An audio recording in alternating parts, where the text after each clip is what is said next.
In this video, we will demonstrate how to install SharkBite Max fittings to copper pipe. All fittings are approved for use behind the wall and can even be used underground with the use of our silicone burial tape. Better yet, minimal tools are required for installation. SharkBite Max copper fittings are easily identified by their black coloured cartridge ring on the ends of the fittings.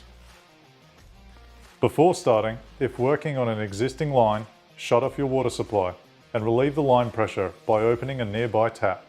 To begin, cut the pipe using a copper pipe cutting tool. Avoid using a hacksaw to cut your pipe, as it is important the cut is clean and square to ensure a secure connection. Next, deburr the cut by rotating the pipe at least 10 times in the deburr tool. Marking is simple, with the depth gauge and deburr tool having a step for both SharkBite first generation and Max fitting installations. Before connecting, always check to make sure the fitting and the pipe are free of debris. One of the benefits of SharkBite Max is that they are rotatable in position.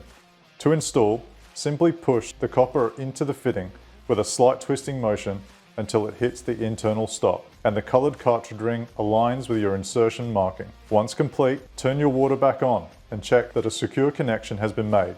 And that's it. Cut, push, done.